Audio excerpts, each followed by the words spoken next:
What's up, everybody? Let's get started. All right, so a lot to talk about. We're going to talk about primarily the severe weather threat that is coming up on Wednesday, December the 29th. Okay, that's the big one. That's the one we want to talk about. But we also want to monitor the potential for some more severe weather going into the new year as well. We're talking the beginning of January 2022, including New Year's Day and the 2nd as well, for the potential for severe storms. So obviously, looking in front of us here, you have the 15% highlighted area. That is the region in which the Storm Prediction Center has targeted for the potential for severe thunderstorms on December the 29th. It says right here, Wednesday, December 29th through the morning hours of Thursday, December 30th. We know that December has already been super active, and we're still not done yet. It's continuing. It's still there. So it's been a very, very active time of year, and it's not even over yet. But this is the region of concern. I think this probably gets maybe extended down and out a little bit more, but that is the region of concern right now, courtesy of the National Weather Service Storm Prediction Center and their Day 4 Severe Weather Outlook. So what we're going to do now is we're going to kind of dig into the scientific reasoning behind, hopefully I click on the right one here, behind the reasoning behind the madness, basically.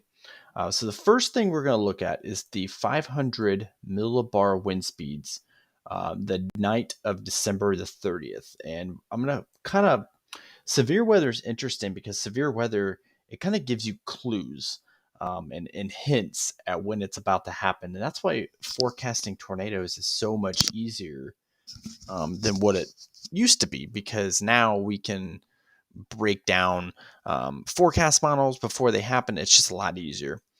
So right off the bat, the big thing I'm looking for here is this closed low right off the coast of, like, pretty much right off the coast of Los Angeles, California. Okay. And the reason why that I'm looking at this right here, this closed low, L with a circle around it, is because that is going to contribute to the severe weather potential, not so much on just the 29th, but as well as the beginning of the new year.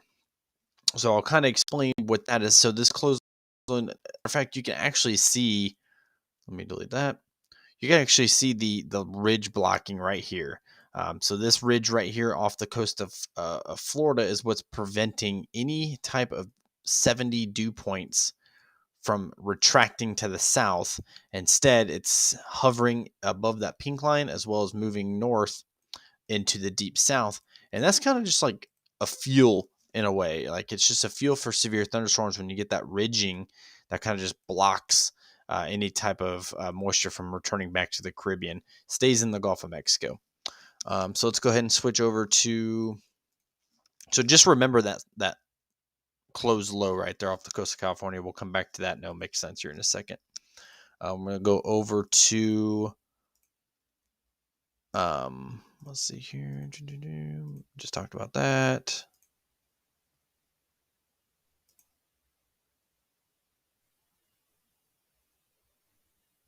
I think this is the one I want now. Nope, that's the one I was just talking about.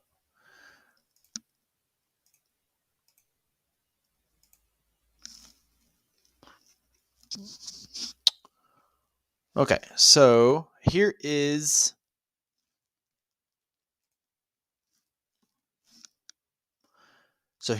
the 500 millibar wind speeds the night of that December 29th event that we were talking about, right? So you have that closed low still, that's really skinny. You have that closed low still hovering back here off the coast of California. And I think that's one reason why maybe the event on December 29th won't be as significant. You get this jet streak here caused by that trough that's trying to dig in, but your trough is way up here. It's kind of negatively tilted, and it hasn't quite made the run south yet, right? Kind of in this video, it's kind of attempting to, but it'll kind of make more sense here in a second. But on December 29th, you're not getting much of a trough system to affect the way that this event is going to happen through here. But on the on the first and the second of the new year, you kind of get that. So that is why we're kind of looking at every little thing right now. I'll explain what I mean here in a second. But this kind of the ingredients coming together for severe weather potential, not just Wednesday the 29th, which is just a few days away, but a ramp up in severe weather to start 2022 as well. Um, let's take it over to the dew points. Okay. So like I said, there's that ridge right off the coast of California, right through here, kind of blocking. And look at this pool of 70, all this purple, these 70-degree dew points here in the Gulf of Mexico. That spells danger, right? That's not good if you don't want tornadoes up here in the deep south. That is just ignition, ready to go, and ready to produce a tornado outbreak at any moment. And that's kind of where we're hinting at. This is for December the 29th, right? Yeah, this is the night of December 29th. You get that pool of 70-degree dew points over the Gulf of Mexico, and then you get that bluish going all the way up even through this region right here. That's just a recipe for disaster. And then you get maybe even 70s dipping into that zone that we want to watch um, on Wednesday. So you get those 70s and 60s dipping in there. That's just a recipe for disaster. You're asking for severe weather at that point. So that's very important to watch as well. I'm not going to go too much into detail right now, considering we're still 3 days out from the event. But as the models come in, maybe tomorrow and Tuesday, this will really tell me how significant the severe weather is expected on those days. The next thing we're going to take a look at is the significant tornado parameter to kind of just verify what we're looking at here, right? So here's the significant tornado parameter kind of in that zone. This is for about 6 o'clock on Wednesday night. Okay, so 6 p.m. Wednesday night, you're getting these significant tornado parameters, not really maxed out, nothing like I haven't seen before, but you're getting these little pockets of higher SIGTOR values coming in across southern Mississippi. I know that the soundings that we're pulling from southern Mississippi are the best that we've seen so far, right? So if we come in here and we click on a sounding 2.6 SIGTOR there, what's it going to show us, right? Well, it's going to show us that we have 71 dew points, 73 air temps. Look how low the LCLs are. These LCLs are just scraping the earth. So this silver line right here, where it says 0 kilometer, that's you and I. That's where we're at, right? The surface, the ground. Those LCLs, which is the lowest condensation level, pretty much tells us how low the storm base is going to be. Typically, when you get, now I'm not saying that this is going to happen, but typically when you get very big, wide tornadoes, you have LCLs that are basically just on the ground at this point because it's so easy for them. I'm actually gonna save this image because that is a PDS tornado sounding. Right. So this is pulled from southern Mississippi on the 29th, the night of the 29th, about 6 p.m. So you see our PDS tornado sounding over here as possible hazard type. Look at the photograph here. So you have all the way up at 1 kilometer, you're pushing 40 knots at the 1 kilometer range, which is pretty good. This is a little bit weaker than the December 10th through 11th event. December 10th through 11th, I think we were pushing close to 50 knots. However, you have a 64-degree critical angle with storm motion going east to the northeast, right? So pretty good looking sounding, honestly. I mean, it's not the worst I've ever seen. You get over here on the left-hand side, you get your mixed layer cape in the 1700s, which is really good for tornadic activity as well. Let's close that. Let's switch over to things like storm relative helicity. See what our wind shear looks like, right? So right in that general region, like we were just talking about, right through here, you're pushing 250, I thought I saw like maybe 270 in there. I didn't, I guess. 250s, right?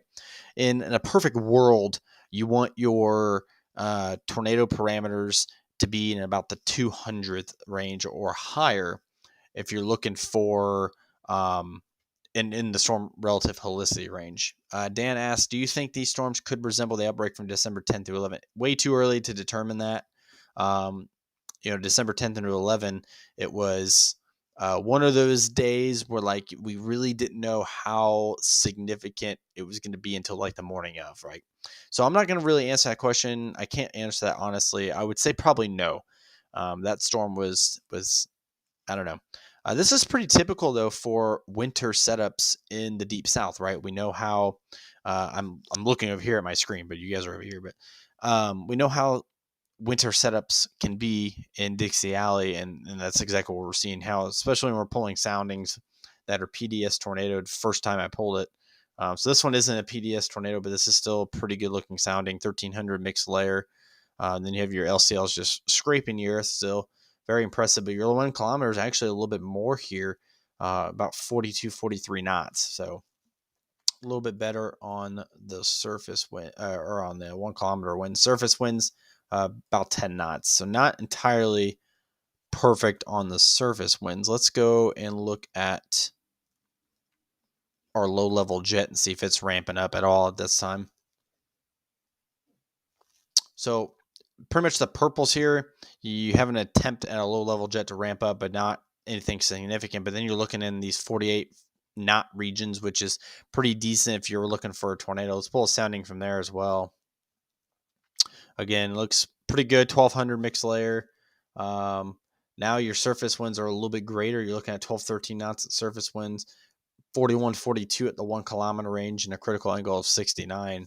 So looks pretty good. I mean, just based on pulling a sounding, of course, we're still 3 days out. So, just pulling a sound randomly from southern Mississippi this far out isn't like an immediate, like, oh my gosh, tornado threat, right? But when I pull soundings that look this good this far out, I get pretty excited, especially when let's check the dew points here, especially when your dew points, wrong thing, look so good, right? The first thing I want to look for when I'm forecasting for a storm chase or a tornado event is my dew points, right? I want to make sure that my dew points are not in the 50s. It has to be warm, moist air. I mean, we're pushing 70s here, all the ways down south, almost to the Gulf of Mexico. You're pushing 70. You got mixed layer Cape 1800s there, all the way up through Jackson, Mississippi, all the way even into like the Huntsville, Alabama, all the way up into Nashville. You're into 60 dew points. That's plenty of moisture for a tornado event. But particularly, you want to come down south, maybe to like the looks like the Butler, Alabama region, west into eastern, southern Mississippi, where you're pushing those upper 60s, low 70 dew points, where you're gonna have more of a chance maybe for more prolonged severe weather a threat. Let's go back to severe weather here. I'm going to continue to look through. I'm looking at this really for the first time as I do a live stream. Lift-in index again pushing that same region across the south, almost to the Louisiana border. Definitely a lot of trees in this area. They call it the jungle for a reason. This is a very crowded area. So for storm chasers, if you're coming to storm chase Dixie Alley, we call it welcome to the jungle, right? There's trees everywhere. You're not going to be able to see much. This is a good time to have a drone license so you can get a drone up in the air, but still fun to chase, in my opinion. Let's look up supercell composite, just overall composite potential for supercell. Still eyeballing that southern range in particular. It's just hovering over that one area that has that PDS tornado. We just pulled this a second ago. Really just hovering. That's 11 to 12 knots at the surface, about 40 knots at the 1 kilometer range. Pretty good looking sounding. I mean, like I said, if I were looking to storm chase, which I am, of course, I'm going to target probably this region. As of right now, that'd be my first area to look at. Let's see here. Look at everything else. Another big threat was the beginning of the new year, right? So I know we were talking about. Oh, let's check out. I think we already did that, didn't we? We already checked out bulk shear, I guess we can look at that as well. I don't really like looking at that. I like looking at it, but just not with you guys. Surface-based cape. You need cape for storms to really fire, and it's just repeating itself over and over again. Kind of a bullseye target area anywhere in southern Mississippi right now for Wednesday. It's kind of the range. One thing I'm going to look for, because it's 3 days out, I want consistency, right? I want to be able to look up this forecast 2 days from now and it'll look exactly like this, because anybody who chases storms knows that one day it could look like tornado outbreak, and the next it could look like nothing, and then all of a sudden it bounces back and then it goes away. And so we want consistency, because if there's no consistency, how am I supposed to trust driving 9 hours to chase this setup? You really can't. So when I look at this forecast or look at these models, I want to see that consistency. I want to see over and over again. I want to see 48 knots at the 850 millibar level, or greater, preferably greater. I'm going to zoom out a little bit so I can see. And what I want to show you guys is the long range model for January 1st and January 2nd. Definitely a severe weather. Let's see. Hold on.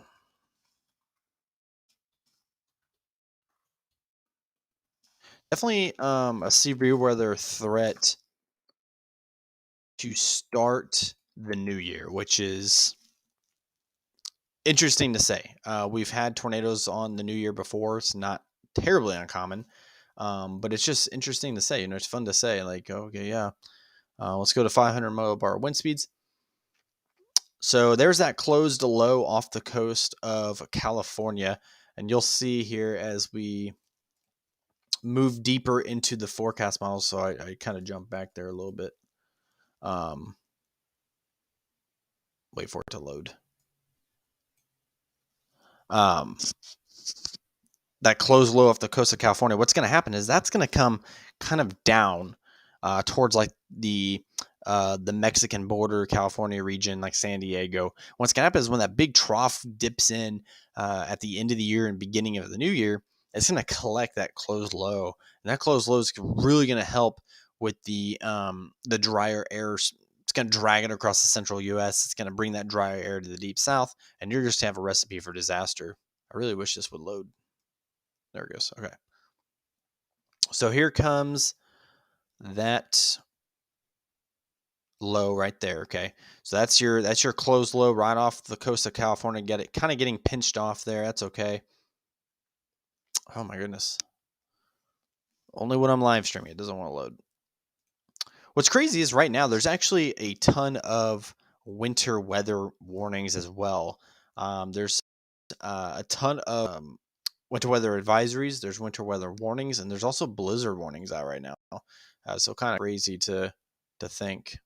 So here comes that closed low now, and then you can already see the beginning of that trough coming across like the Seattle, Washington, Vancouver, Canada region. I'm just going to close all these because I wonder if that's what's slowing it down. I don't need any of that. So there it goes. There goes that closed low. Like I said, down closer to like the San Diego, Los Angeles region. Here comes that trough coming over Seattle now. That closed low is going to shift east right over the Mexican-California border. Here comes the trough dipping in now across parts of the northwest. And as that system moves east, now you have that closed low being collected into that trough, going into the first of the year right here, Saturday, January 1st, 2022. As we move east, it collects it. Now you're getting a pretty good jet streak here racing across portions of the Great Plains. This is on New Year's Day. Go ahead a little bit further. Going into the second. Look at that. 145 knots over Lake Erie. That's insane. And it pushes east. So really probably, let's go back to the first of the year. We'll go up to 6 p.m. So this is 6 p.m. New Year's Day, right? Huge trough. Looks like it to be positive tilted, maybe a little bit of a negative tilt in there as well, or neutral, pretty close. I'd say positive tilt. dipping across New Mexico near the Four Corners, and then racing across. Now let's look at the 850 millbar wind speeds. Oh, I forgot it takes you off. Pivotal weather needs to fix that. Pivotal weather, I like pivotal weather, but it takes you off of where you were on your forecast. Now we gotta wait for it to load again. But you get that giant like trough that digs across the country like that. That's just obviously a red flag if you're a storm chaser. You know, that's kind of okay. Yeah, it's go time. Okay, I'll tell you what, we're gonna get rid of that. We're not gonna wait for that to load again. Let's just go skip ahead on here. New Year's Day, 850 millibar. Oh wait, never mind. Here we go. New Year's Day. So as I was saying, that trough digging in. Now look at the low-level jet across portions of eastern Mississippi, all the way through Alabama. Now you have those reds, 50, 60 knots there. I thought I saw 60 in there somewhere. 50 knots, mid 50 knots. So that's more impressive than the 29th, especially just the system. Here's your low pressure system up close to Chicago and at the Wisconsin-Illinois border. Probably a lot of snowfall, maybe some snowstorms happening north of that low. Into Minnesota, South North Dakota, Iowa, Wisconsin. You're pretty typical places that are going to get winter weather events happening north of that low, and then south of that low is your severe weather, especially down here in the warm sector. Let's take a look at the dew points. So there's your pretty much a thumb of dew points again. There's where it's curling back on that low pressure system. So here's your thin line of the cold front up ahead. Now you're pushing mid to upper 60s all the way across that nice region. Let's see what we get here for things like storm relative helicity. Probably not a lot of bumping just yet, only because so your storm relative helicity, it's pushing 300s across Alabama. Let's just pull random sounding. I don't even know. Just pull random sounding. So first one we pull is a tornado sounding. Mixed layer cape's really low there. That's probably one thing I should look at. Let's do surface base cape. Make sure there's some instability there. And that's kind of lacking, honestly, 715. But again, we're a week out. We're a week out. So I'm not going to rely on any of this, but definitely the potential for severe weather, but most importantly right now, the threat lies on the 29th of December. I'll get you guys over to the Storm Prediction Center so those who are just tuning in can kind of see what I'm talking about. Right now, the threat is December the 29th. That is the red flag region. That's the region that we're going to be worried about for now. We do want to pay attention to areas across the same region that you see this 15%. So this 15% is for the 29th, right? And that's where we're looking at right now, right? So let me go ahead and get that bigger. That's good enough. So this region right here. Oh, you guys can't see that. I don't know why I'm even doing that. So you guys can't see that, but I'm marking on the screen. But that 15% is the region to be concerned about, at least for this week, right? Across portion. So let's see what cities that is real quick. See if you guys are in it. Greenville, Mississippi, Jackson, Mississippi, Birmingham, Tuscaloosa, Alabama's in there. So that's a pretty good area for population. But that's the region we want to watch right now. Going into the new year, we'll give you guys updates. But right now my focus is on this 15% because that's going to be that's 2-3 days down the road. So Chase right now, not decided. Haven't decided if I'm going to make the 7-8 hour drive down there to chase this. My friend, my chase partner lives right here in Huntsville. So that's why I would meet with him and then we would chase from there. So not confirmed, but we'll get back with it. I'll keep you guys updated on the future. If you have any questions, make sure you ask them in the chat after I upload the video. But until next time, guys, thank you so much for watching.